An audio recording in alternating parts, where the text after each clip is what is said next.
Question number 2 में थोड़ा सा कंफ्यूजन है. A patient was coming with the history of rheumatoid arthritis and an image was given. Now some people said that it was image something like this. If it is something like this, then this is a case of the ciliary staphyloma. ठीक है.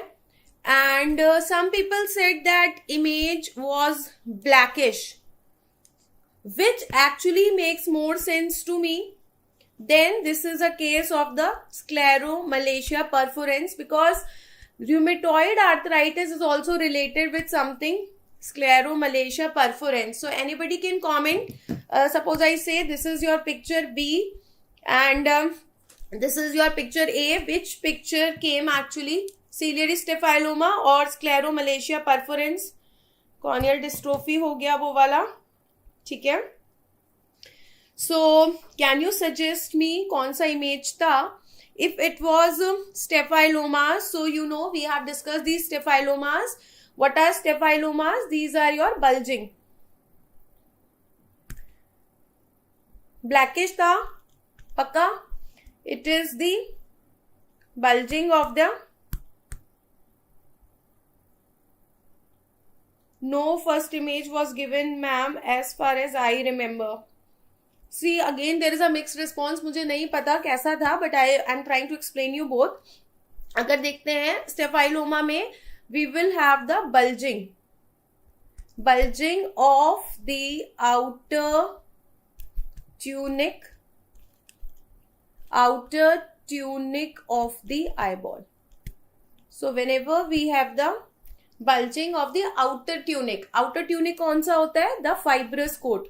So if I have bulging of the fibrous coat of the eyeball, this consists of two things. One is your cornea and another is sclera. ठीक है. Then as you remember, we have discussed this diagram.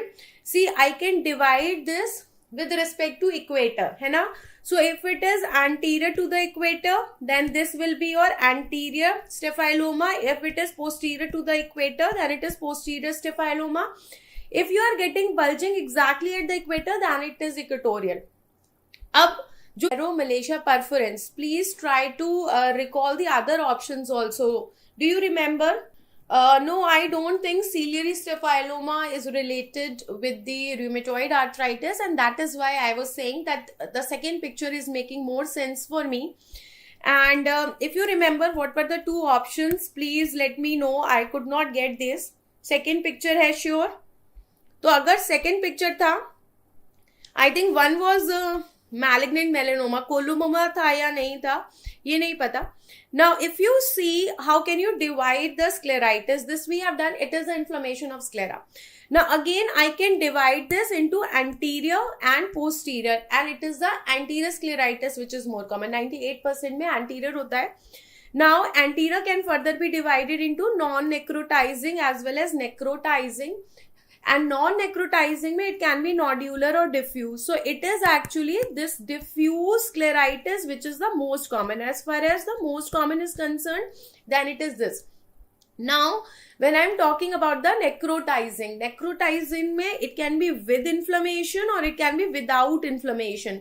So it is non-necrotizing without inflammation, that is your scleromalacia perforans, and you get this kind of a picture here, scleromalacia perforans. ठीक है. So if this kind of picture was there, and it clearly says that it is found in the elderly females which are having the long-standing rheumatoid arthritis. So I think this is the question that you got. It's a female having a long-standing rheumatoid arthritis. So in my opinion, then the answer should be scleromalacia perforans. Please check the other two options also. Other two important नहीं थे इसीलिए किसी को याद नहीं है. But in order to frame the full question, अगर याद आ जाए, melanoma was there. I do not know about coloboma. Let me know if you know the other option. ठीक है. So this is your second one.